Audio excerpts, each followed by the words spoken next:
wabarakatuh. Ketemu kembali dengan saya Siti Fatimah, CGP Angkatan 9 dari SMP Negeri 20 Mataram. Di bawah bimbingan fasilitator Bapak Rahmatullah, SPD MA, dan pengajar praktek Bapak Ade Saputra SPD. Kali ini saya ingin menyampaikan diseminasi budaya positif dari modul 1.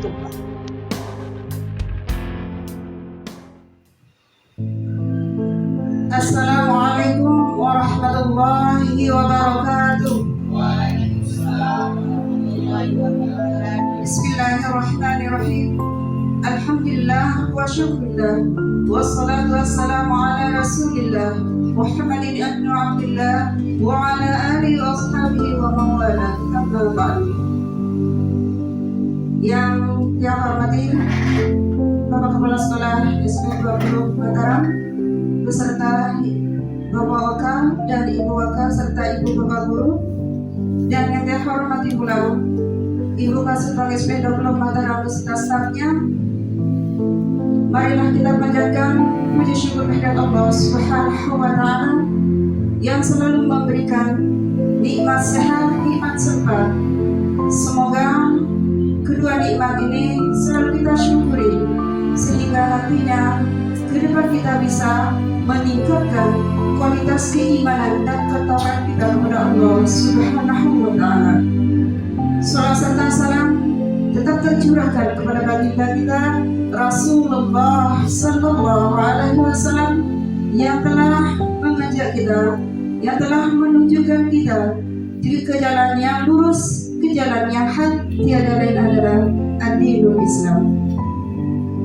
Ibu, Bapak, Guru, dan Kepala Sekolah SMP Negeri 20 Mataram, hari ini kita akan mengadakan acara diseminasi budaya positif di SMP Negeri 20 Mataram yang susunan acaranya: 1. Pembukaan, 2. Menyanyikan lagu Indonesia Raya, 3. Sambutan, 4. Tanya jawab, 5. Penutup. Acara pertama untuk menuju ridho dari Allah Subhanahu wa Ta'ala. Semoga acara hari ini selalu lancar dan sesuai dengan harapan kita. Marilah kita buka dengan sama-sama melafazkan basmalah. Bismillahirrahmanirrahim. Acara yang kedua, menyanyikan lagu Indonesia Raya yang dalam hal ini akan dipimpin oleh Bu Haji Nabi. Kami persilakan. Dan untuk Ibu Bapak Guru serta stafnya silakan berdiri.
Ibu Bapak Guru diharapkan kembali.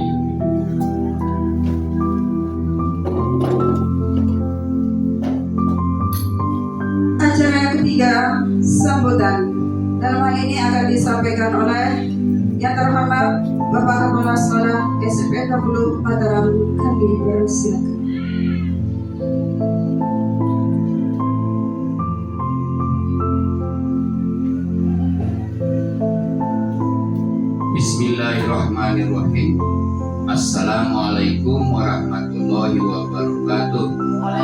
Waalaikumsalam warahmatullahi wabarakatuh. Selamat pagi, salam sejahtera buat kita semua. Yang saya hormati Ibu Siti Fatimah SPD sebagai peserta program Guru Penggerak Angkatan ke-9. Yang saya hormati Bapak Wakil Kepala SMP Negeri 20 Mataram. Yang saya hormati Bapak Ibu Guru Staf Tata Usaha dan Bapak Ibu Urusan. Pertama-tama marilah kita mengucapkan puji syukur kehadirat Allah Subhanahu wa Ta'ala, Tuhan yang Maha Esa, karena pada pagi hari ini kita diberikan kesempatan, keafiatan, kesehatan untuk sama-sama mengikuti diseminasi budaya positif di SMP Negeri 20 Mataram. Kemudian selawat dan salam mari tetap kita haturkan kepada junjungan alam Nabi besar Muhammad Sallallahu Alaihi Wasallam. Allahumma sholli wa sallim wa barik alaihi. Bapak Ibu yang kami hormati, peserta diseminasi budaya positif di SMP Negeri 20 Mataram. Alhamdulillah, hari ini kita akan menerima hal-hal apa saja yang menjadi budaya positif. Hal-hal apa saja yang mungkin bisa kita diskusikan sebagai sebuah budaya positif. Insya Allah, apa yang akan kita diskusikan, kita tanya jawabkan pada hari ini tentang budaya positif akan menjadi karakteristik di SMP Negeri 20 Mataram sebagai bentuk aplikasi dari pembiasaan budaya positif oleh semua warga sekolah, mulai dari saya sendiri, ibu bapak guru, peserta didik, pegawai, sampai dengan orang tua siswa dan komite. Untuk diketahui Bapak Ibu, budaya positif itu berangkat dari Pancasila Bapak Ibu.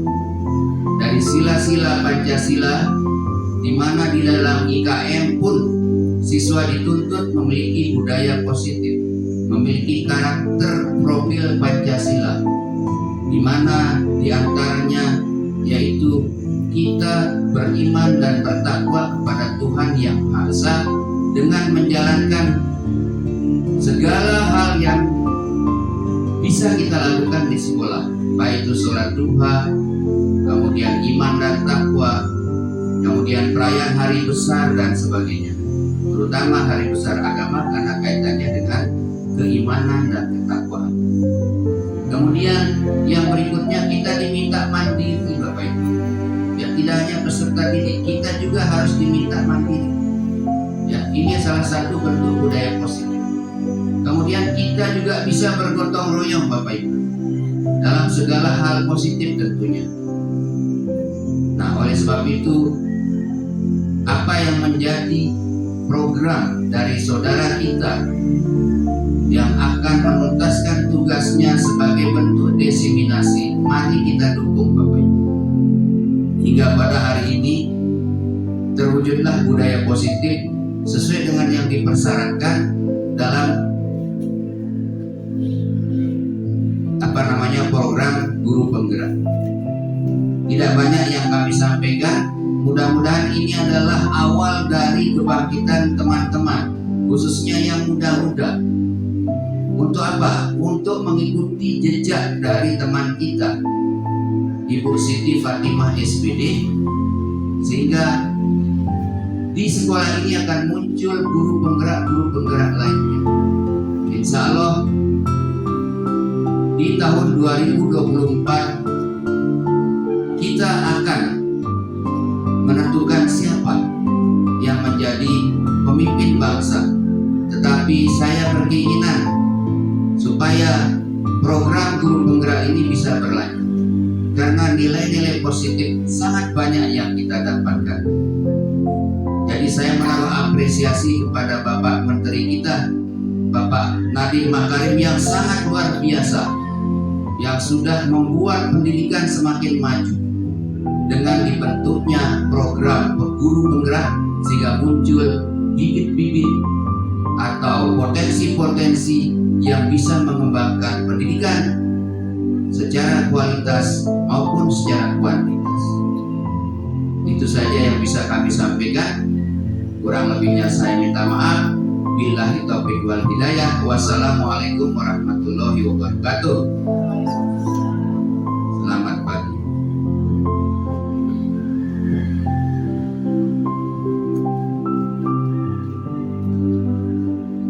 Terima kasih kami ucapkan kepada Bapak Kepala Sekolah SMP 20 Mataram yang telah memberikan sambutan yang mana dalam ini semoga kita bisa membiasakan diri dalam budaya positif oleh semua warga sekolah, dan harapan semoga nantinya ada penerus dari calon guru bergerak. Acara selanjutnya yaitu penyampaian materi yang tentunya dalam hal ini akan disampaikan oleh Ibu Siti Fatimah SPD. Kami persilakan.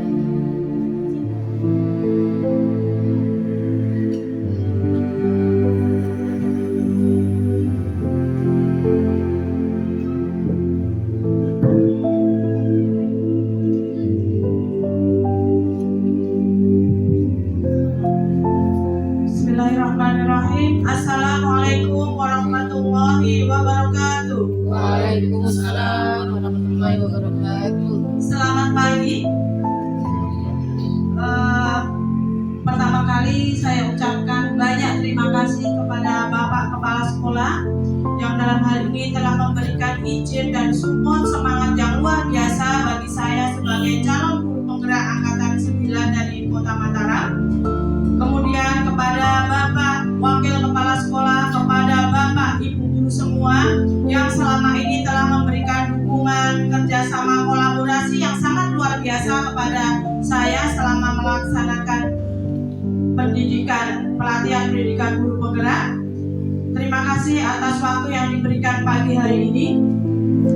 Mari kita memanjatkan rasa syukur kita kepada Allah Subhanahu wa taala. Alhamdulillah di kesempatan hari ini kita semua diberi kesempatan sehat waktu sehingga di pagi hari ini kita bisa melaksanakan kegiatan tugas saya sebagai calon guru penggerak. Selain sebagai tugas, di sini memang materi ini sangat bagus untuk kita pelajari bersama dan mudah-mudahan nanti bisa kita terapkan di sekolah kita tercinta ini. Kemudian sholawat dan salam senantiasa kita sanjungkan kepada Rasulullah SAW, suri tauladan kita atas kesabaran Rasulullah. Alhamdulillah Islam jaya sampai sekarang. Mudah-mudahan kita termasuk umat Rasulullah yang bisa menjalankan sunah-sunahnya sehingga nanti bisa mendapatkan syafaatnya di hari kiamat nanti.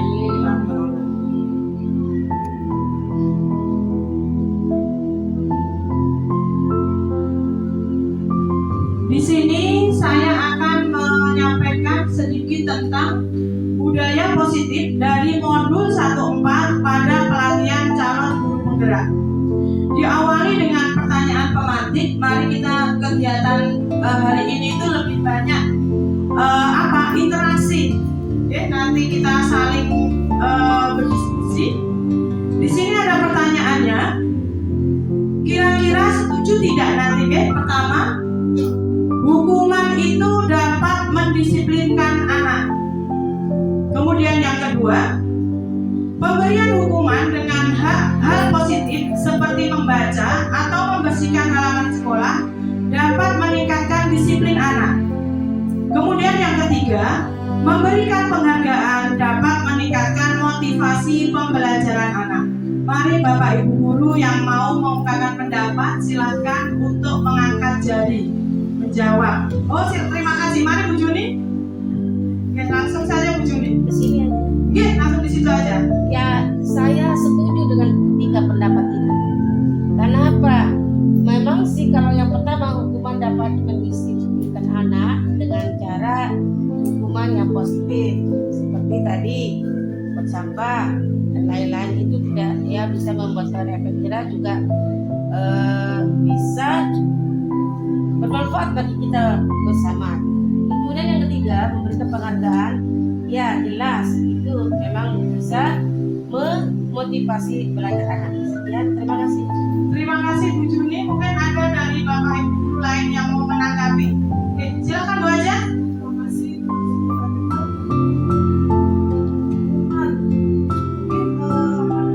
Saksi ya, saksi bagi siswa yang bermasalah.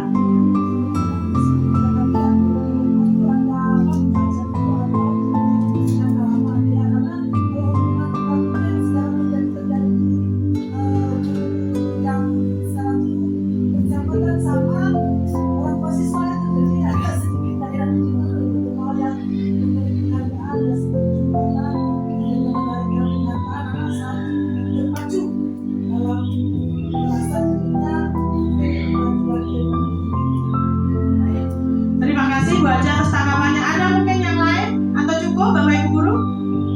Oh mari Bu Ani. Oh enggak? Cukup ya? Baik, terima kasih atas pemberi tanggapannya Bu Juni dan Bu Aja. Baik, di sini kita materi ini itu kita membuka cakrawala baru sebenarnya. Ya, bagaimana kita memikirkan sebuah hukuman, konsekuensi ataupun ribet ya kayak gitu. Nah, di sini mulai kita sebagai guru membuka pikiran ternyata. Hukuman di sini memang tadi bisa secara langsung memang mendisiplinkan anak, tetapi ternyata itu hanya dalam jangka pendek. Kemudian memberikan hukuman seperti positif membaca, memang ini juga hal positif, tetapi juga untuk meningkatkan disiplin anak membersihkan halaman ini juga belum begitu efektif. Memberikan reward ini juga sangat luar biasa efeknya ke anak ya. Kayak gitu, cuma itu juga masih yang memunculkan adalah munculnya motivasi ekstrinsik. Yang di sini nanti budaya positif yang diharapkan adalah anak-anak muncul dari motivasi intrinsiknya ketika melakukan sesuatu itu dari dirinya sadar, bukan hanya karena iming-iming. Tetapi ini hal awal sangat luar biasa memang kita sebagai guru, karena kita memang perlu memberikan stimulus dulu ya, untuk membangkitkan semangat anak dengan kita kasih reward. Seperti itu untuk awalan membuka materi kita pada pagi hari ini. Nah, materi kita pagi hari ini cukup panjang, ada 6. Yang pertama tentang disiplin positif dan nilai kebaikan universal. Kemudian yang kedua, teori motivasi hukuman dan penghargaan serta restitusi. Kemudian yang ketiga, tentang keyakinan kelas. Yang keempat, kebutuhan dasar manusia dan dunia berkualitas. Kemudian yang kelima, tentang restitusi 5 posisi kontrol. Dan yang keenam, yang terakhir adalah restitusi segitiga restitusi. Itu nanti yang akan dipraktekkan di dalam kelas kita.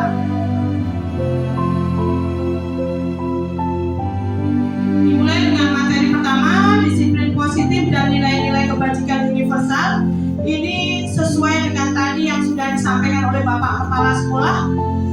Nilai-nilai positif ya, nilai-nilai kebajikan universal ini tak lepas dari tadi yang disampaikan oleh Bapak Kepala Sekolah, yaitu apa tadi Bapak Ibu Guru?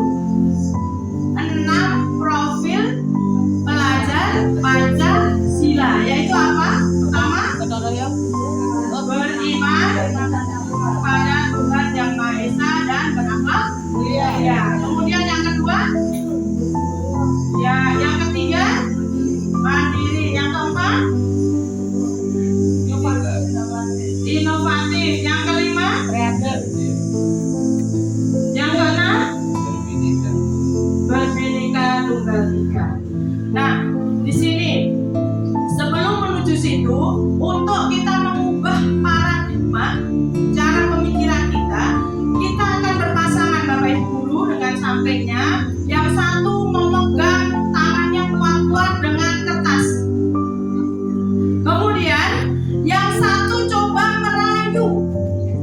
ada ibu yang memegang atau bapak ibu guru yang memegang sesuatu yang rahasia tadi untuk dibuka? Kira-kira mau tidak? Mari bapak ibu guru sekitar 1 menit, maksimal 1 menit ya, merayu temannya yang sedang mengepalkan tangan memegang rahasia itu untuk membukanya.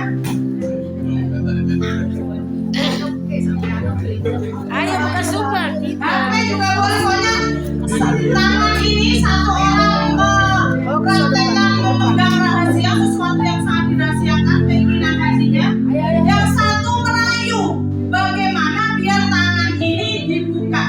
Nanti setelah 30 detik akan saya tanya siapa yang berhasil dan apa alasannya. Berhasil atau tidak itu tidak masalah, yang penting nanti adalah tanggapan dari ilustrasi ini apa seperti itu. Ya, praktek silakan Bapak Ibu dipraktekkan.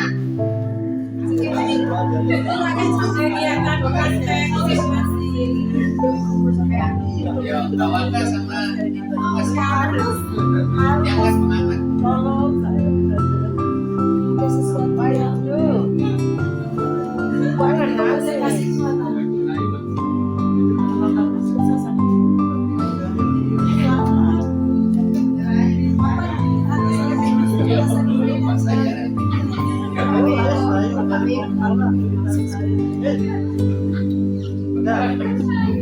Kalau tidak dapat nanti dibuka suamiku bilang.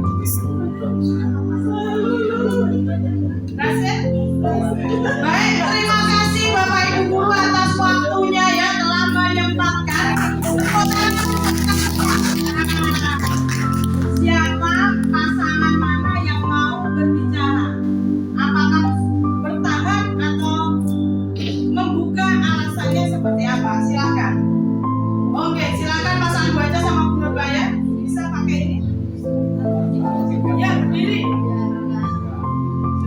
Ya, boleh di depan mari. Pasangan ini belum mau ini. Mari. Ya, berdua. Kan tadi beralasan Bu Nurbaya yang sebagai perayu memberikan alasan apa, Bu Aja yang memegang tangan beralasan apa menghadap ke sana. Yang tua, yang muda.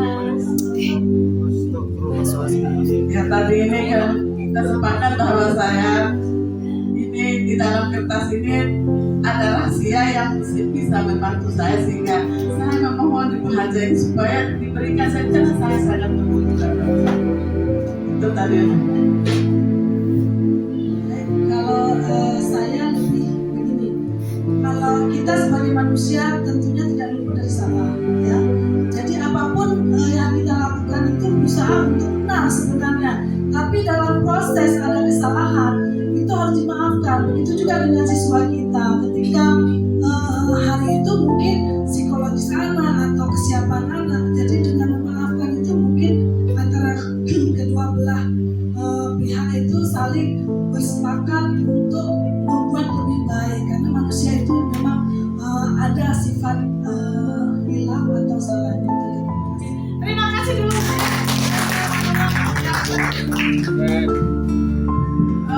Benar ya, ini sebenarnya tinggal cara pandang kita ya dalam tadi memegang. Ketika orangnya memang prinsipnya yakin, dia pasti tidak akan mau. Tapi ketika ada pemikiran yang lain, lama-lama dia akan mau membuka. Dan ini setiap pasangan biasanya lain-lain. Kembali tadi apa? Dilihat dari sudut pandangnya. Nah, disinilah nanti dari kita mempelajari ini akhirnya muncul bahwa apa?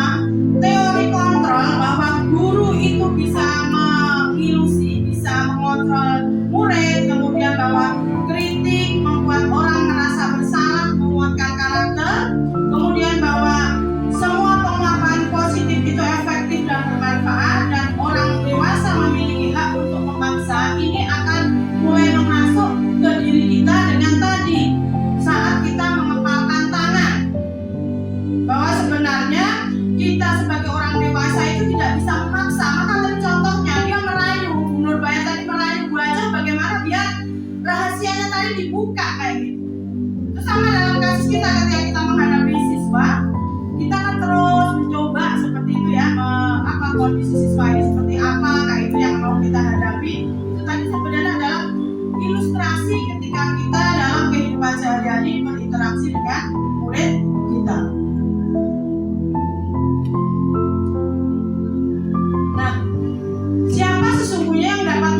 kontrol, kalau melalui simulasi respon, kita itu mencoba mengubah seorang untuk berpandangan sama dengan kita. Kita sama murid kita itu mencoba untuk menyamakan kan gitu. Tetapi kalau dia dalam teori kontrol, manusia itu bisa memilih tadi. Dia adalah kita itu berusaha memahami pandangan dan tentang dunia lain. Tidak melihat dari diri kita, tapi bagaimana juga melihat kondisi orang lain, kondisi peserta didik kita. Kemudian kalau yang kedua, perilaku buruk dilihat sebagai suatu kesalahan, tapi kalau dari teori pilihan, semua perilaku pasti memiliki tujuan. Yang ketiga, orang lain bisa mengontrol saya, tapi kalau dalam teori pilihan, hanya Anda yang bisa mengontrol diri Anda sendiri. Tadi dengan mengepalkan tangan atau yang satu merayu. Itu tadi adalah simulasi untuk mengubah pola pikir kita. Kemudian yang ketiga, saya bisa mengontrol orang lain. Yang bisa, sudah tadi ya, mohon maaf. Yang berikutnya adalah pemaksaan ada pada rujukan yang gagal. Pada kontrol yang pilihan itu adalah kolaborasi. Dengan bekerja sama akan menimbulkan konsensus yang menciptakan pilihan-pilihan baru. Jadi kita akan bekerja sama dengan murid bagaimana ketika ada permasalahan itu saling kita akan nanti berdiskusi, tidak hanya dari pihak pendidik saja, seperti itu.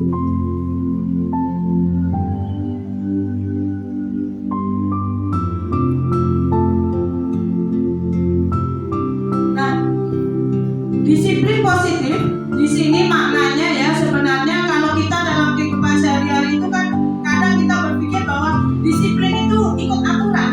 Itu kan gampangnya sehari-hari seperti itu, tetapi ternyata di sini disiplin itu sangat luas. Disiplin itu adalah bagaimana kita bisa belajar mengontrol diri kita. Mengontrol diri kita dengan menggali potensi yang kita miliki agar tercapai tujuan mulia, yaitu sesuatu menjadi seseorang yang kita inginkan berdasarkan nilai-nilai yang kita hargai. Di sini menurut teori pilihan ya, William itu ada bahwa semua perilaku itu memiliki tujuan. Pasti kita itu memiliki tujuan dengan apa? Adanya motivasi dalam diri kita.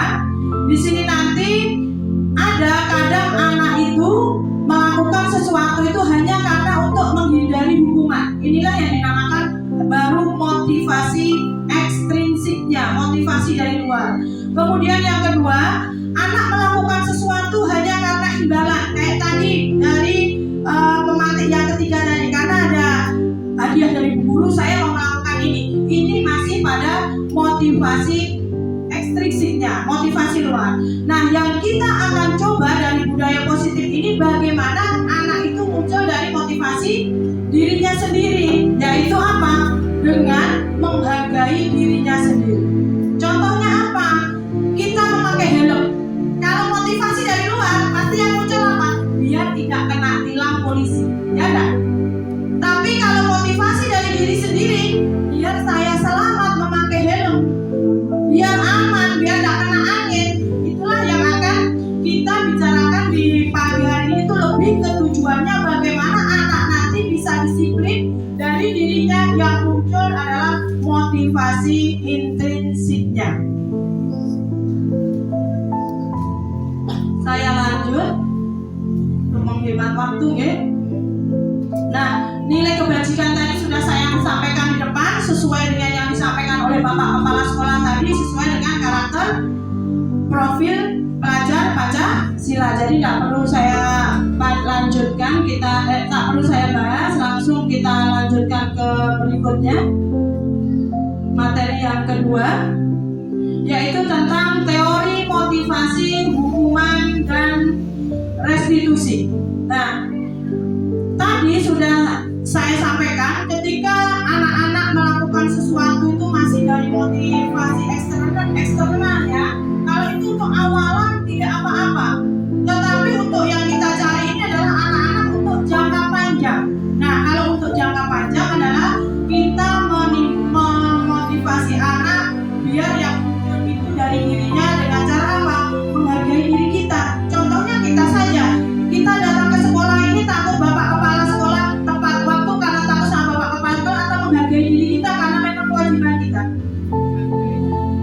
Kedua, pasti kalau dari diri kita yang itu mesti karena memang menghargai diri kita datang tepat waktu ya memang karena diri kita ini memang harus datang tepat waktu, bukan karena kalau terlambat nanti ditegur bapak kepala sekolah. Kalau itu mungkin faktor yang kesekian kalinya. Kalau saya lihat bapak ibu guru di sini begitu sangat luar biasa. Nah, biasanya motivasi eksternal itu anak-anak atau diri kita itu akan melakukan ketika hanya berpikir ya tidak biar apa kita nyaman, baru ke situ ya. Oh, biar saya nyaman saya mau melakukan tugas, biar saya tidak dihukum guru saya mengerjakan tugas, baru seperti itu. Kemudian yang kedua, untuk mendapatkan imbalan tadi, oh iya saya biar belajar malam ini ulangan saya biar dapat 10, besok dapat bintang dari guru. Itu masih juga motivasi dari luar. Kemudian yang ketiga, baru saya akan menjadi orang yang seperti apabila saya melakukannya. Ya saya belajar ya memang saya untuk berhasil untuk diri saya sendiri seperti itu. Dan ini memang PR besar kita semua, bagaimana anak-anak kita ini biar muncul motivasi dari dalam dirinya, bukan dari hanya karena hukuman kita, bukan hanya karena dari ribet atau teguran-teguran kita. Nah, di sini teori merdeka menurut Bapak Ki Hajar Dewantara bahwa merdeka itu apa? Tidak hanya terlepas dari perintah, akan tetapi juga cakap buat memerintahkan diri sendiri kita. Jadi merdeka itu diri kita, tidak lagi terpengaruh oleh perintah orang. Kita datang tepat waktu ya karena diri kita, bukan karena si A, si B dan lain, apalagi hanya karena pemimpin. Karena pemimpin kita itu juga nanti akan berubah. Jadi yang namanya ketika kita disiplin pada diri kita itu karena menghargai diri kita, bukan karena atas perintah pimpinan kita. Kalau kita dalam level kita sebagai guru, tapi kalau nanti pada murid, jangan sampai murid itu melakukan sesuatu hanya karena perintah kita. Itu yang diharapkan. Nah, di sini tentang hukuman dan penghargaan ini ternyata memiliki pengaruh jangka pendek. Jangka pendeknya apa? Ketika tadi dimarah, oh iya, kan gitu anak-anak ya. Ketika kita perintah dengan marah, dia akan cepat melakukan. Tetapi efek jangka panjangnya apa? Ada dendam tersembunyi di hati anak-anak kita. Itu yang dikhawatirkan. Makanya kenapa sekarang ini sangat digiatkan bagaimana menghindari yang namanya membuli itu, karena apa? Ternyata setelah dipelajari secara terus-menerus itu memberikan efek negatif yang sangat luar biasa. Mungkin kita juga masih ingat mungkin waktu dulu kita sekolah mendapatkan hal-hal yang tidak mengenakan, itu biasanya masih termemori. Itu yang kita hindari biar hal-hal seperti itu tidak terulang lagi di dalam pendidikan yang sedang kita lakukan ini. Kemudian penghargaan itu juga bisa sifatnya menghukum, dan penghargaan itu juga tidak efektif ternyata. Kenapa? Ternyata ketika tidak ada ribet, ketika motivasi internalnya tadi ya dari dalamnya itu belum muncul, ketika tidak ada ribet, besok lagi anak itu tidak akan melakukan. Jadi ternyata hati-hati dengan ketika kita sering-sering memberikan hadiah. Memang di hari kita dianjurkan kita sekali memberikan kejutan pada anak, tapi alangkah lebih baiknya itu tidak dijanjikan dulu di depan. Biar anak-anak melakukan sesuatu itu bukan karena iming-iming tadi, bukan karena motivasi hadiah dan lain sebagainya.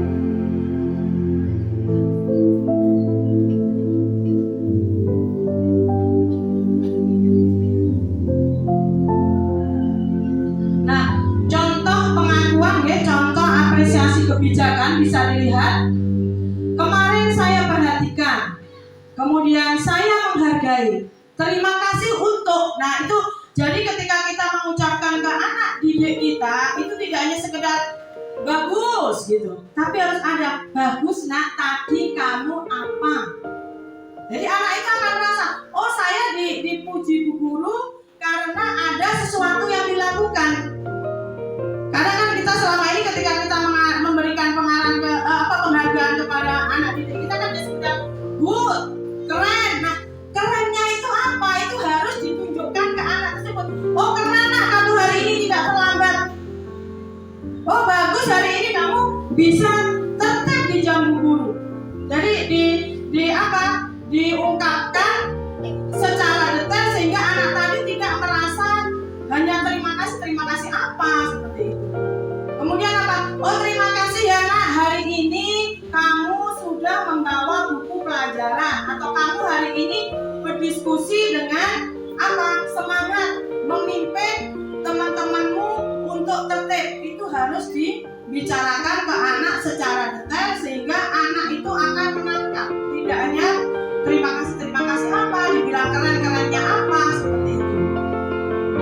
Nah, di sini situasinya bisa dilihat pada saat mungkin ya memungut kertas tadi. Oh, terima kasih nak ya mau memungut sampah yang ada di lantai kelas kita, seperti itu.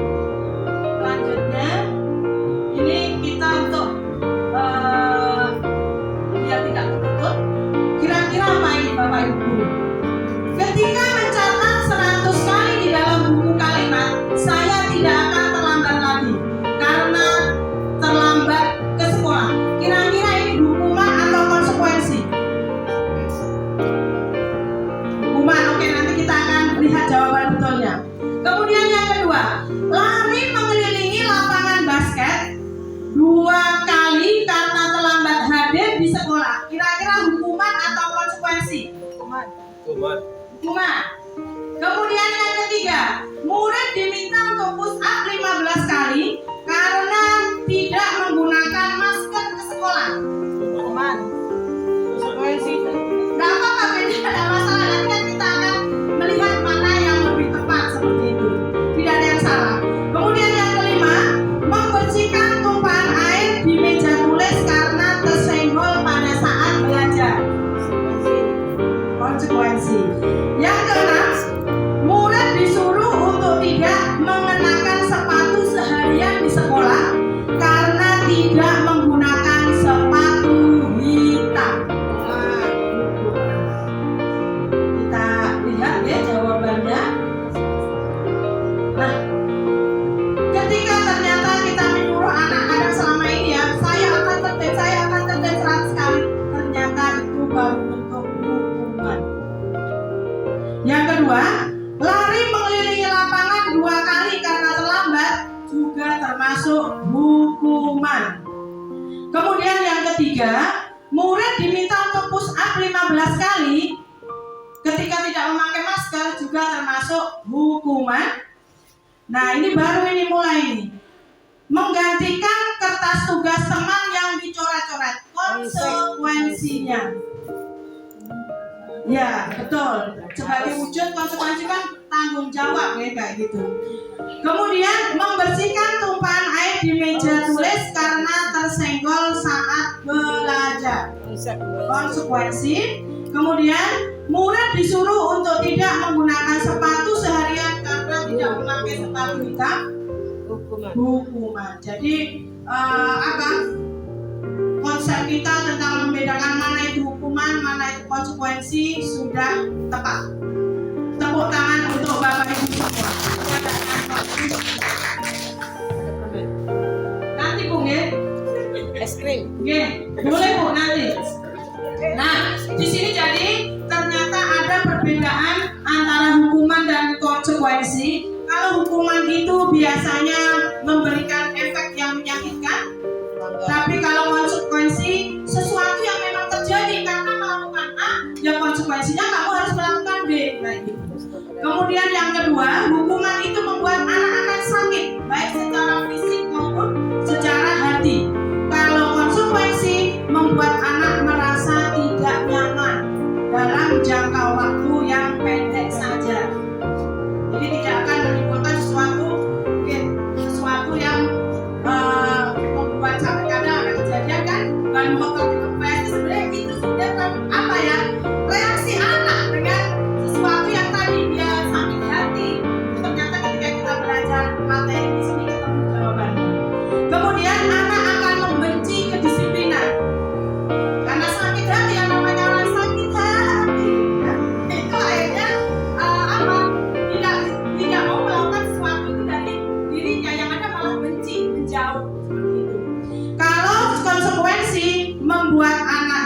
lebih menghargai disiplin. Kemudian yang hukuman mendorong anak bisa menyakiti diri sendirinya. Kalau konsekuensi membuat anak mudah untuk menyesuaikan diri. Kemudian kalau hukuman membuat konsep diri itu anak itu menjadi buruk. Karena kadang mohon maaf kata-kata kamu bodoh, seandainya ada ya kadang kalimat kasar. Itu kadang ketika masuk ke pikiran anak yang muncul dalam dirinya, saya itu bodoh, saya itu bodoh. Makanya kan kita berusaha untuk menghindari kata jangan ke anak. Untuk apa? Biar yang muncul dalam otaknya itu adalah yang positif, bukan kalimat yang negatif. Kalau konsekuensi akan menyebabkan konsep diri anak itu baik. Kemudian kalau hukuman membuat anak belajar untuk menyembunyikan kesalahan. Jadi kadang hukuman itu malah membuat anak tidak jujur. Kenapa? Karena takut dihukum. Yang terjadi akhirnya anak lebih memilih untuk berbohong. Kalau konsekuensi membuat anak belajar untuk mematuhi peraturan. Nah, ini jangka lagi yang mengerikan.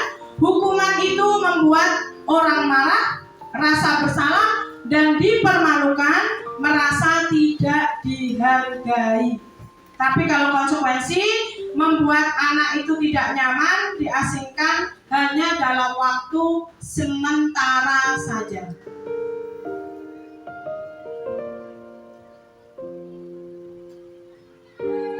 Nah, untuk materi berikutnya kita mulai mengenal pembelajaran baru, materi tentang restitusi. Sebenarnya apa? Intinya restitusi ini membangkitkan bagaimana siswa itu nanti ketika menghadapi permasalahan, ketika melakukan sebuah pelanggaran, ketika melakukan sesuatu yang tidak tepat, itu dari dirinya tahu bagaimana cara untuk memperbaikinya, bagaimana cara untuk mencari solusinya. Jadi bukan dikejar-kejar bagaimana salahnya itu apa, tapi anak itu berbuat salah karena apa, terus dipancing lagi nanti ketika berbuat salah apa langkahmu. Jadi restitusi ini untuk mengembalikan pada karakter yang lebih kuat dengan adanya kolaborasi, adanya kerjasama. Ini kemudian perbedaannya.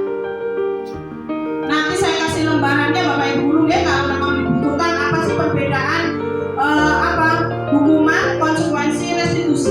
Tadi kalau kita belajar perbedaan hukuman dengan konsekuensi, kan konsekuensi sudah bagus. Anak jadi lebih menghargai dirinya, kemudian tidak tanggung jawab. Nah, ternyata dari itu masih ada lagi yang lebih tinggi lagi, yaitu melalui kegiatan restitusi. Di sini nanti kegiatan restitusi itu akan merupakan pilihan. Kemudian murid akan lebih bertanggung jawab terhadap perilakunya. Itu yang dicari dari penanganan masalah dengan restitusi. Kemudian bagaimana dengan kata-katanya? Apa yang kamu yakini nak? Dari kesalahan ini tuh apa? Itu nanti ada kata-kata pemantik yang membuat anak itu nanti bisa menjawab kenapa sih dia melakukan pelanggaran, kenapa dia di kelas main-main, kenapa dia datang terlambat, kenapa dia tidak memakai seragam, dan lain sebagainya. Kemudian dan yang paling utama dari kegiatan restitusi nanti, anak akan menghormati dirinya sendiri dan menghormati orang lain. Nanti untuk lebih lanjutnya kalau membutuhkan saya kasih fotokopiannya. Nah, apa sih ciri-ciri dari restitusi? Bahwa restitusi ini kita belajar dari kesalahan. Karena apa? Yakin kita manusia ini tidak sempurna, pasti pernah melakukan kesalahan. Yang benar adalah setelah berbuat salah kita memperbaiki diri. Kemudian yang kedua adalah memperbaiki hubungan. Jelas ketika kita memperbaiki diri pasti akan memperbaiki hubungan dengan orang lain juga. Kemudian yang ketiga, di dalam restitusi itu nanti ada proses tawaran, bukan hanya dari pihak satu saja sebagai guru yang menentukan kayak gitu. Kemudian yang keempat, restitusi itu sifatnya menuntun dari dalam diri. Kemudian yang kelima, restitusi itu adalah kebutuhan dasar yang mendasari sebuah tindakan. Yang keenam, restitusi itu adalah cara paling baik di dalam menghadapi permasalahan yang ada di sekolah. Yang ketujuh, restitusi ini nanti akan membentuk sebuah karakter. Yang kedelapan, restitusi berfokus pada solusinya. Jadi anak nanti akan menemukan solusinya dari dirinya sendiri. Kemudian yang kesembilan, restitusi adalah mengembalikan murid yang berbuat salah pada kelompoknya. Maksudnya apa? Kembali ke kelompoknya dalam kondisi yang baik, tidak tadi dipermalukan atau tidak merasa rendah diri seperti itu.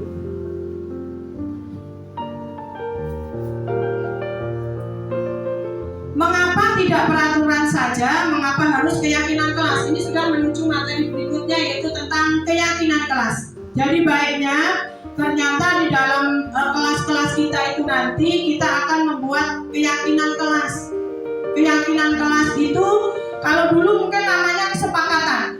Sering kan kita ya ketika dulu kita awal-awal pembelajaran kita mengadakan kesepakatan dengan anak didik kita. Nah sekarang lebih dengan menuju keyakinan kelas.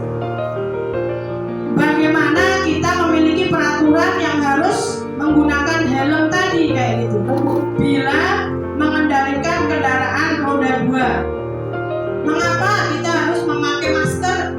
Tadi ini berhubungan dengan pertanyaan yang depan tadi ya. Kemudian yang ketiga, mengapa kita memiliki peraturan harus datang tepat waktu saat mengikuti pelatihan? Itu yang bisa menjawab adalah diri kita masing-masing. Ketika kita yakin menjawab, oh apa itu pakai masker untuk kesehatan, itu berasal dari diri kita.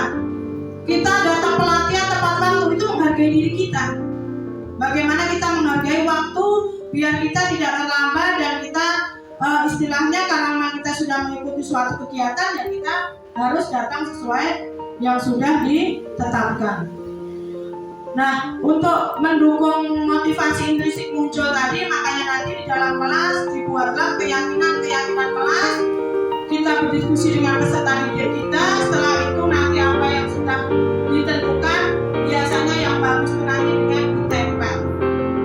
Biar apa? Biar anak melihat terus-menerus apa yang sudah dihasilkan secara bersama-sama.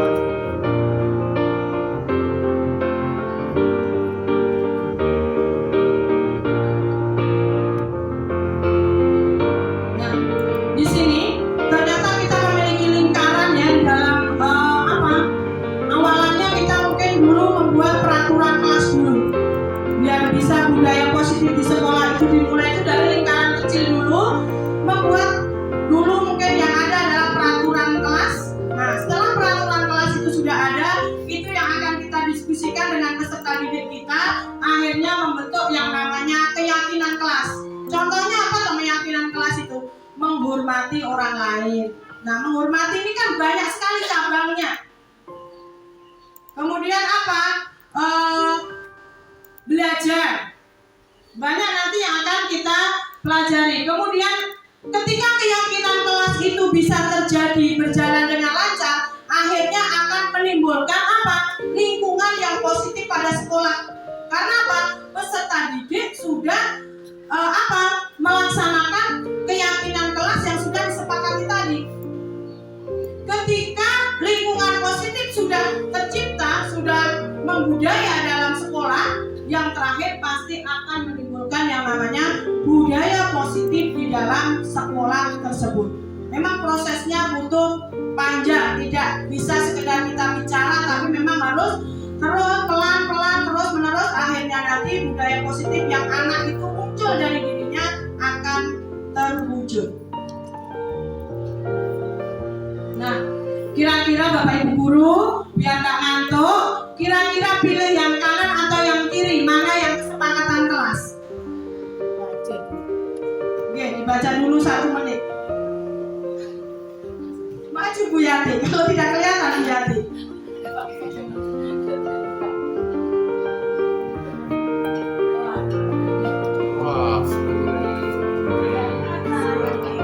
Yang mana kesepakatan kelas ini yang dia lebih menuju keyakinan kelas? Kiri ke sini, kiri.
belajar.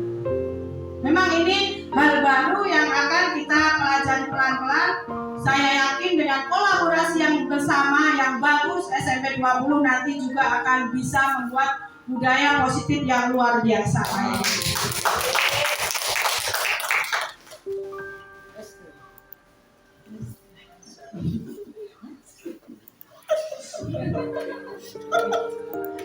Nah, dalam ini ya membuat keyakinan kelas itu nanti ada ini caranya ya, ada cara apa kayak segitiga. Nah, di situ hormat. Nah, berarti apa? Dalam kelas nanti kami meyakini bahwa sangat penting untuk menghormati semua orang dan barang milik orang lain. Dari satu kata ini saja ya, kalimat ini artinya banyak. Ada kata di situ menghormati apa itu barang orang lain. Berarti yang namanya mengambil pulpen itu tidak akan dilakukan ketika keyakinan kelas ini sudah masuk di dalam hati anak didik kita. Dengan tadi kita berdiskusi membuat bersama kayak gitu. Kalau temennya jatuh gitu. Ketika temennya ada barang yang jatuh tanpa disuruh dia akan mengambilkan. Dan ketika temennya yang diambilkan dia akan mengucapkan apa kira-kira? Terima kasih. Nah, itu yang akan kita budayakan di sekolah kita seperti itu. Lanjut saja ya, nggak usah Nah, ini sekarang saya mau bertanya, ini keyakinan kelas atau apa? Selalu kembalikan buku ke tempatnya.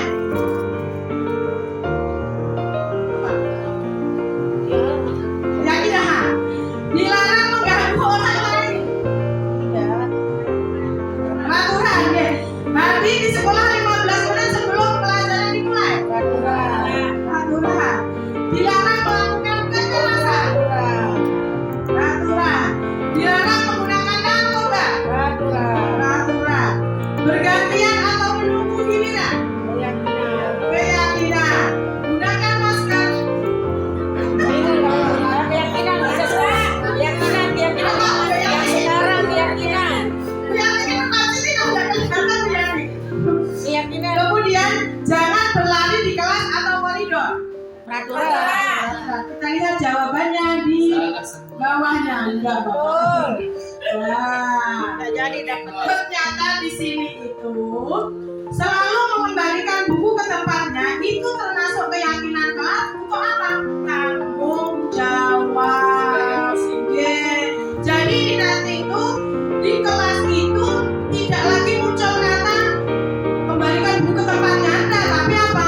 Tanggung jawab dirinya itu tadi, dan kata tadi loh, menghormati orang lain dan milik barang orang lain secara garis besar kayak gitu. Kemudian dilarang mengganggu orang lain. Itu masuk dalam kategori menghormati orang lain. Kemudian hadir 15 menit itu ternyata komitmen pada diri kita dan bagaimana menghormati orang lain juga. Masuk ternyata di situ. Kemudian tidak melakukan kekerasan, di situ ada unsur keselamatan. Keselamatan pada siapa? Kepada orang lain. Kemudian juga masuk dalam kategori menghormati orang lain. Jadi dari peraturan-peraturan yang banyak itu nanti bisa mengerucut pada sebuah kalimat pada keyakinan kelas. Kemudian bergantian atau menunggu giliran itu ternyata masuk dalam kategori keyakinan kelas bersabar. Sabar. Ya.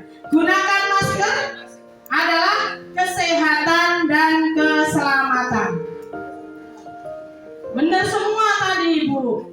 Tidak ada yang salah karena apa? Kita kan ini dengan persepsi kita menjawab. Jadi tidak ada hal yang salah. Ya. Tidak ada hal yang salah. Ini kita semua belajar bersama untuk memperbaiki kondisi di sekolah kita. Nah, ternyata di sini jawabannya. Kenapa sih anak-anak itu kadang dia berbuat yang tidak tertib, kadang dia berbuat negatif? Di sini ternyata teori dari kebutuhan dasar manusia. Ini sudah materi yang keempat. Manusia itu memiliki kebutuhan dasar dan ini harusnya didapatkan pada masa-masa usia di rumah. Ketika masa-masa ini tidak didapat, maka kenapa anak-anak kita di sekolah itu bermasalah? Jawabannya karena mereka tidak mendapatkan kebutuhan dasarnya. Open go. Ya, dan itu PR kita terbesar. Memang anak-anak kita itu luar biasa. Saya perhatikan Bapak Ibu guru ini ya, melihat anaknya sampai ke rumah bertanya itu, jadi tahu kondisi anak didik kita. Kebanyakan mereka bertingkah karena memang kebutuhan dasar mereka tidak terpenuhi. Apa dia? Ada kasih sayang yang harus diterima sebagai anak itu. Masa-masa di waktu di rumah itu harus mendapatkan. Tapi kebanyakan anak kita ini banyak korban dari apa? Egoisan orang tua. Ya, orang tua, banyak masalah di rumah tangga. Kemudian penguasaan. Bagaimana ketika masih mungkin di rumah diberi kekuasaan anaknya untuk berbuat sesuatu, itu juga harusnya mendapatkan. Makanya sebenarnya kenapa sih kadang anak itu dia jahil sama temennya? Ternyata setelah diteliti dia ingin mendapatkan kesenangan, kebutuhan dasar kesenangannya dia tidak mendapatkan. Kenapa anak itu kadang ternyata ya dia izin terus ke kamar mandi. Setelah teliti ditanya dengan restitusi itu nanti prosesnya, ternyata si anak itu pengen mendapatkan kesenangan. Dia mendapat di dirinya kebutuhan untuk kesenangan itu tidak didapatkan. Ya, berarti ya kesenangan. Dia senang kan kamar mandi senyum-senyum. Padahal kalau kita lihat ya, harusnya kan ke kamar mandi itu kan suatu tempat yang tidak nyaman ya. Apalagi bau. Ini anak-anak senang karena itu kebutuhan ya. Di rumahnya dia betul baca. Di rumahnya tidak terdapat kamar mandi seperti di sekolah kita. Jadi dia mendapatkan kesenangan, kebutuhan dasarnya didapatkan dengan dia lari ke kamar mandi. Seperti itu.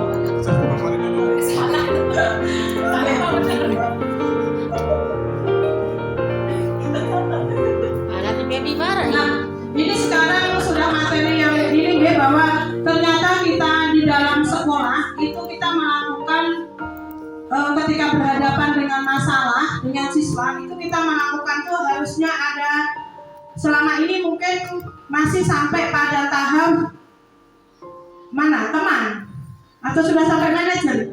Jadi ternyata ketika kita menghadapi permasalahan dengan siswa, hukuman itu ternyata itu tingkat paling rendah.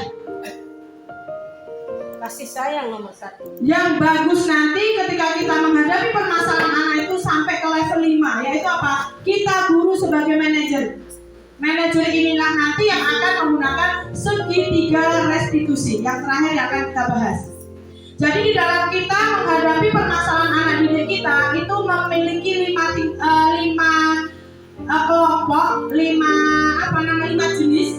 Yang pertama adalah hukuman. Ternyata hukuman ini biasanya mesti dengan kata kita membentak, dengan menggunakan kata-kata kasar ya seperti itu ternyata nanti dampaknya pada siswa, ternyata siswa itu ternyata akan mengulanginya. Menurut ini ya kayak gitu pembelajaran yang saya dapat. Yang kedua adalah kita dalam menghadapi siswa ketika bermasalah, kita guru sebagai membuat mereka merasa bersalah. Dengan cara apa? Kita berceramah panjang lebar dan kita nanti mesti biasanya ada kata ini yang muncul biasanya. Seharusnya kan kamu begini. Ibu kecewa dengan kamu. Nah biasanya muncul itu. Itu nanti efeknya ternyata anak akan rendah diri. Kalau tahapan kita dalam menghadapi permasalahan siswa baru pada kategori yang kedua. Yang ketiga, ini mulai sukses, biarpun suksesnya masih sedikit, masih diambang kecil ya tarafnya. Itu kita sebagai teman. Saya lihat banyak sekali Bapak Ibu di sini sabarnya ketika menghadapi anak-anak ya, melakukan guru sebagai teman kepada anak. Terusnya luar biasa. Ya, yang kayak Pak Jupri itu ketika panggil siswanya itu kemudian ajak bicara permasalahannya apa. Nah ini di sini biasanya gini, ayolah lakukan demi ibu demi bapak, kasihanilah gitu. Masa sih kamu terus begitu gitu. Itu biasanya kita menunjukkan bahwa sebagai teman kan pernah kan ibu membantu kamu, jadi anak merasa jadi teman kita, dan efeknya apa? Dalam waktu lama anak itu nanti malah tergantung pada diri kita. Kan kita sering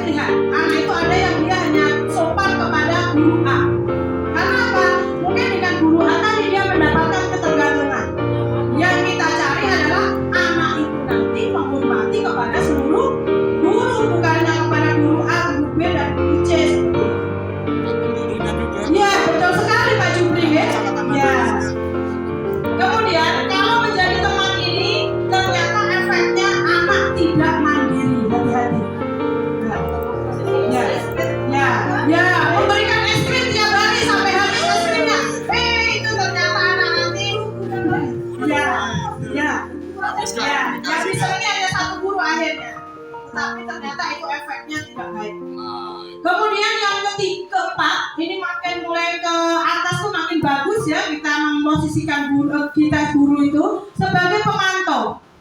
Pemantau di sini dengan kita bertanya kepada anak, tahu nggak sih apa sih peraturan sekolah ini? Ketika dia pakai sepatu saya kayak saya ikutin.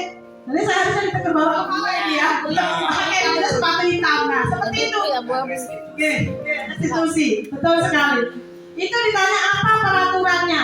Nah di sini nanti akan membuat anak itu malah menyesuaikan diri. Dan efeknya nanti menitik beratkan pada hadiah-hadiah yang menarik. Ini jadi kata reward tadi. Dan yang tingkat paling akhir, ini yang harus kita pelajari bersama biar kita ketika menghadapi permasalahan anak-anak didik kita di kelas maupun di luar, ini yang paling tinggi tingkatannya. Yaitu apa? Memang butuh ekstra kesabaran. Di sini kita guru sebagai manajer. Tahapannya seperti apa? Dengan mengajukan pertanyaan-pertanyaan. Dengan kita ajak diskusi, bertanya kan akhirnya muncul penguatan pada diri peserta didik, dan akhirnya nanti peserta didik yang akan dicari ini bisa mengevaluasi dirinya sendiri bahwa peserta didik tadi salah. Jadi kesalahannya itu bukan karena kita tunjukkan, tapi dari kita gali pertanyaan, anak akan menyadari, oh saya salah hari ini. Itu dari sifat sebagai manajer. Nah, apa itu restitusi? Ini adalah materi terakhir. Ini juga termasuk tugas demokrasi kontekstual saya yang sudah saya video kemarin anak-anak. Biar masih uji coba, mungkin masih ada kesalahan ya, namanya masih dicoba awal. Dari segitiga ini dilihat paling bawah, bagaimana ketika anak bermasalah, kita harus membuat kondisi yang pertama itu adalah menstabilkan identitas. Menstabilkan identitas itu apa? Kita pertama kan kita ngajak ngobrol dulu ke anak, setelah itu dibilang bahwa apa? Lumrah mak, manusia itu berbuat salah. Itu nanti alanya seperti itu. Tidak ada kita yang sempurna. Nah, apa itu?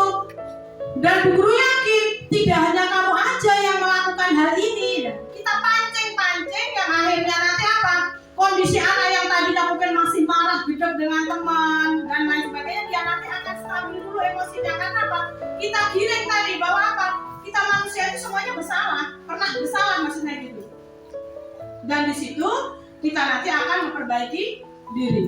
Kemudian dari miring sebelahnya, yaitu yang kedua, langkah yang kedua adalah dengan validasi kebutuhan. Nah di sini dari situ nanti ternyata kita tahu, oh ternyata anak ini melakukan kesalahan ini karena itu tadi tidak mendapatkan kebutuhan dasar apa tadi? Ya, yang 5 tadi. Mungkin kebebasannya, dia pengen mendapatkan penguasaan, kenapa dia mengganggu teman, apa itu kasus atau mengambil makanan teman. Ketika ditanya ternyata dia lapar, berarti dia kurang mendapatkan apa? Kebutuhan apa? Bertahan hidupnya. Kemudian yang ketiga, tahapan yang ketiga yaitu dengan menanyakan keyakinan. Kamu ingin menjadi seperti apa setelah ini? Dari contoh yang saya pelajari di modul 1.4 itu ada seorang siswa. Dia suka mengambil makanan temannya. Ditanya, bisa dia karena apa? Saya hanya senang mengganggu. Berarti itu dia membutuhkan kebutuhan apa? Kesenangan. Tapi dia bilang, saya lapar. Saya belum sarapan. Kebutuhan apa yang belum didapat? Bertahan hidup. Kemudian karena apa? Saya ingin dianggap. Jadi nanti mesti alasan anak itu banyak sekali. Ketika kita gali dari situ tadi, makanya kita nanti akan menemukan jawaban-jawaban, dan dari jawaban itu nanti bisa dijadikan sebuah solusi untuk memecahkan permasalahan siswa ya. Di sini nih contoh nyata ketika kita menstabilkan, guru berkata itu tadi, berbuat salah itu hal manusiawi nak, tidak ada manusia yang sempurna. Bapak Ibu juga dulu pernah kok berbuat salah. Kemudian kita pasti bisa menyelesaikan masalah ini. Jadi ini bagaimana kita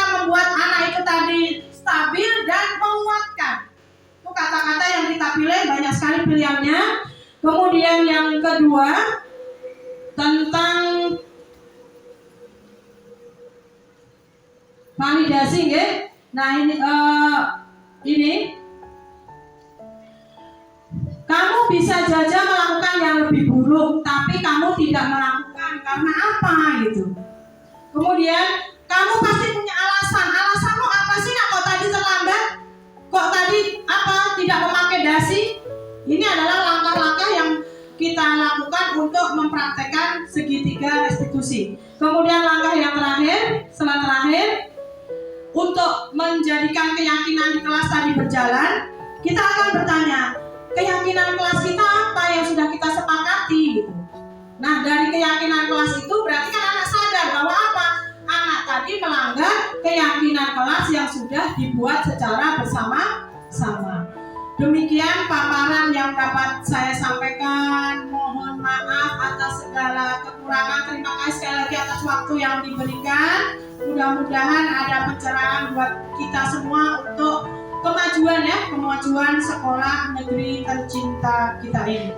Kurang lebihnya mohon maaf. Bila hidayah. Wassalamualaikum warahmatullahi wabarakatuh. Waalaikumsalam warahmatullahi wabarakatuh.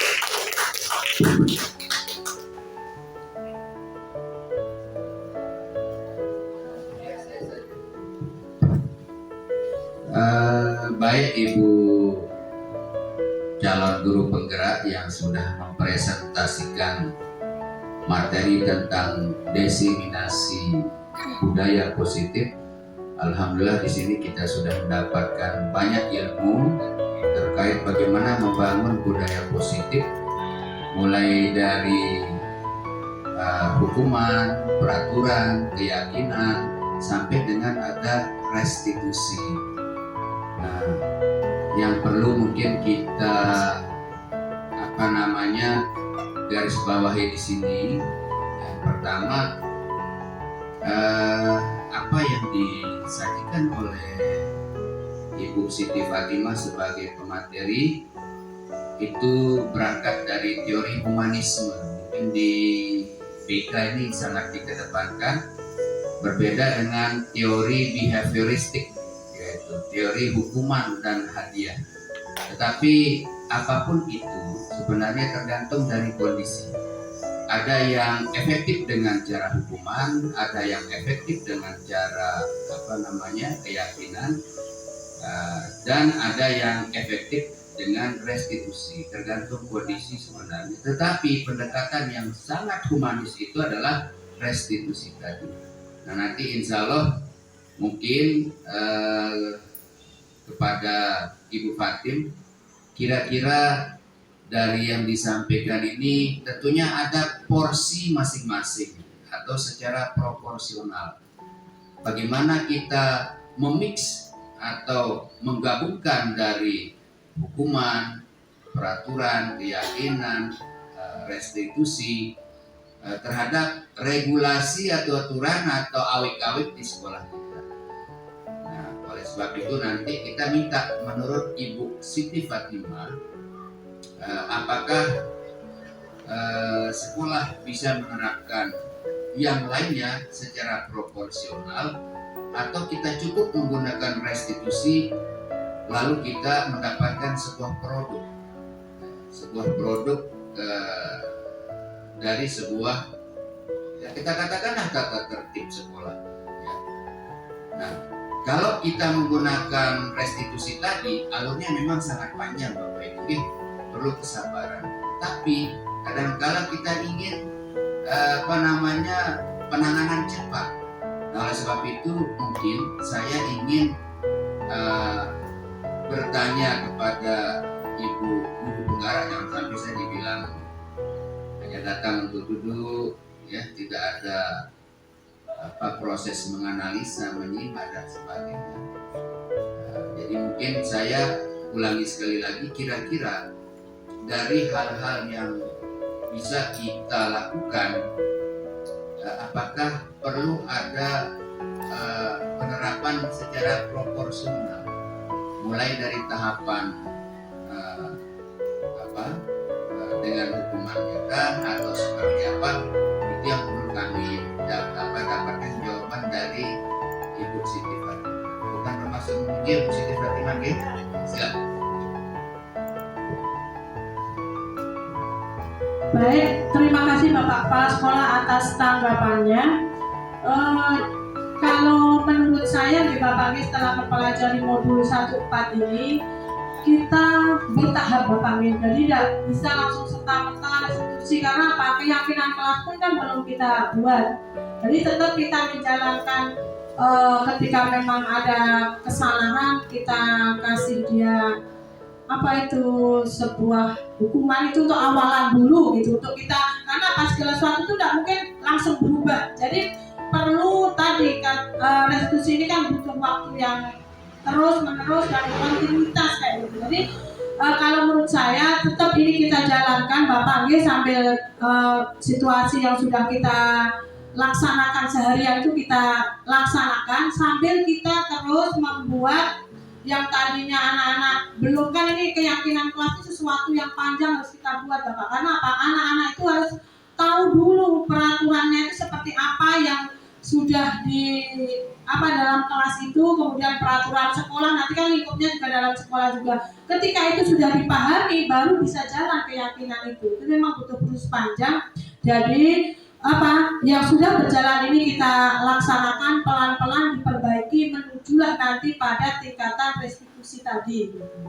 Sambil kan, alhamdulillah kalau kita lihat kan sekolah ini ketika ada permasalahan kan kita juga sudah melibatkan orang tua, karena yang namanya restitusi ini Bapak butuh kolaborasi semua pihak, orang tua juga. Keyakinan kelas itu nanti pun juga harus kita tempel nanti, sehingga anak akan terus ada dalam pemikirannya, dan itu juga nanti kita selesaikan ke orang tua, bisa lewat mungkin WA group, bisa juga, atau mungkin saat pengambilan rapor itu kan momen yang tepat untuk menginformasikan yang ada dalam sekolah kita kayak gitu.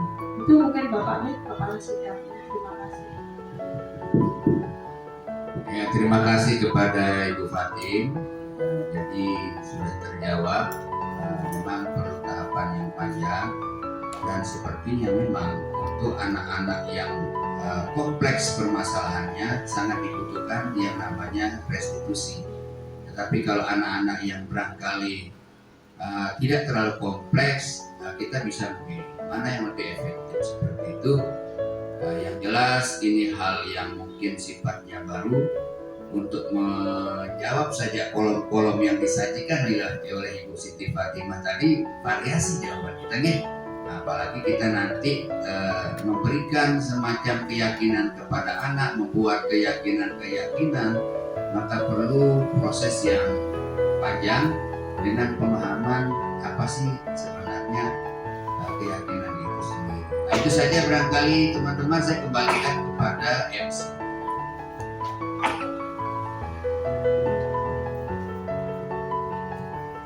Dengan berakhirnya tadi penjelasan materi yang disampaikan oleh Ibu Siti Fatimah, maka berakhirlah acara Resimilasi Bumi Positif SMPN Negeri 20 Mataram. Oleh karena itu, marilah kita tutup dan sama-sama melafazkan Alhamdulillah. Alhamdulillahirabbil alamin. Billahi bismillahil haq wa billahi taufiq wal hidayah. Wassalamualaikum warahmatullahi wabarakatuh. Waalaikumsalam warahmatullahi wabarakatuh.